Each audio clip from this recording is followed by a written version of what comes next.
Thanksgiving is just around the corner, and a staple for appetizers a lot of people like to make are some sausage balls. We're going to do that today, but it's a bit of a twist. You know, a lot of people say, oh, just get the Bisquick or something like that with some shredded cheese and some sausage. Mix it up, make a sausage ball. Well, today we're going to make, I'll call them Thanksgiving, if you will, sausage balls. Just kind of go with whatever you want to call it. But first things first, before we actually get to what's all going on, there's a lot of chopping's got to happen here, unfortunately, but if you got good knife skills, it should go pretty fast for you. We're going to be chopping up celery, which I've already done, and we're going to chop up an onion, again, which I've already done. Already sauteed it in butter for about 5 to 7 minutes on a low simmer in a pan. That's already sitting over here. But what I want to show you really quick is cutting an onion, because a lot of people will cut that onion, and they take their knife and they chop, chop, chop, chop, chop, chop, bring it back together, chop, chop, right? Takes a little time.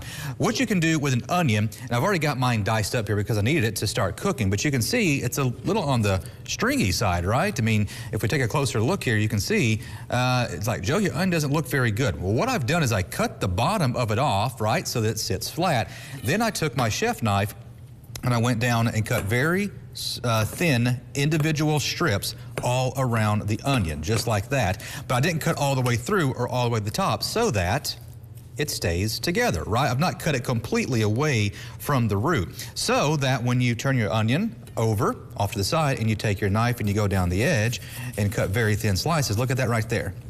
Isn't that kind of cool? Now you have very finely diced onions, and there you go. You're ready to saute them. You don't have to sit there and, you know, do this number right here with your knife. And so that's a quick way you can cut up an onion and get some nicely diced up sections. By the way, you notice when I just slid it across the onions to get them out of the way, use the back side of your knife. Don't use the blade side, because that can dull your blade. So a quick way there that you can dice up your onion. Now let's actually get to the recipe itself. All right, so inside my bowl here is stuffing. Now it can be the stuffing from the store, just like that right there, or you can buy Pepperidge Farm, whatever sounds good to you, whatever you want to pay for it.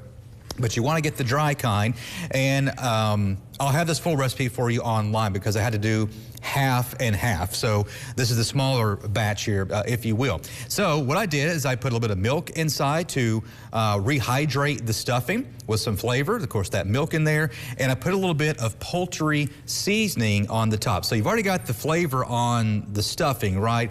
But your poultry seasoning has thyme, sage, marjoram, rosemary, black pepper, nutmeg, all those nice warm spices that you like to think of during Thanksgiving. And so you put just a little bit of that on the top of your stuffing that's already got the flavor on it, but you still just take it and mix it on in. Now, once you have your onion and your celery sauteed in the butter for about 5 to 7 minutes to kind of soften things up, you then add that into your stuffing mixture. So we'll go ahead and throw that in. Also, a little bit of parsley, not a whole lot, but we'll throw just a little bit of some freshly chopped up parsley in there as well. And now, I wouldn't add salt on this because, well, you have a pretty good amount of salt there on your stuffing, all right? So I wouldn't add any salt to this. You might want to add just a smidge of salt, though, when you're sauteing your onion and your celery, or just a little bit, not a whole lot, because we don't want to overpower this with salt. Then you're going to go with Italian sausage. Now, for timing purposes, I'm not going to sit here and shred up this Italian sausage, but that would be ideal so that when you put it in here, you're not having to fight it. But if you don't, well, that's okay too. You can just take your spatula and kind of break it up just a little bit and just continue to stir everything together. And you're going to get a fairly consistent, even amount of the meat mixed in with your stuffing mixture. Again, this is why I kind of mentioned that you might want to kind of tear some of that sausage apart, maybe some small clumps before you throw it in there. But I did this earlier. It worked out just fine. And as you see here, doing a pretty good job. You can just take your spatula and kind of smash it up. But you're getting a fairly even consistent. All right, so for timing purposes, you get the idea, right? So that's what you're looking for. Something's kind of thick, you know, nothing watery in there in the bottom, enough where if you grab some out, you can form it with a ball using your hand, or if you want to, you can just use one of these little scoops right here. These work really, really good, by the way, for just scooping it and putting it on a tray, scoop it out, and put it onto your baking tray. So your mixture is now done. You're gonna throw those into your oven.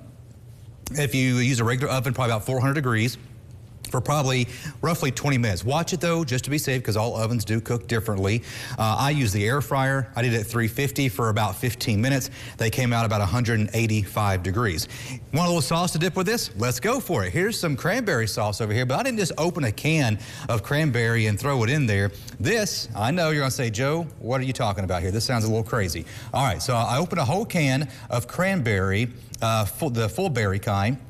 And I threw in some more sweetness. I did about 2-3 tablespoons of honey. I did add just a dash of salt, not a whole lot. We don't overpower the salt on this. And I know, sounds odd, but yes, throw in a couple of squirts of some Dijon mustard and stir all that up together, and that'll be your dipping sauce. So I've already cooked, like I said, a batch right here. So here they are.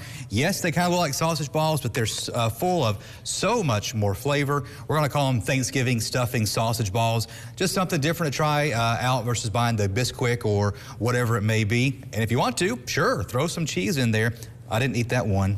It was sitting right there, I promise. So I shall send this tray over to Ron. He'll try them out coming up in just a few minutes.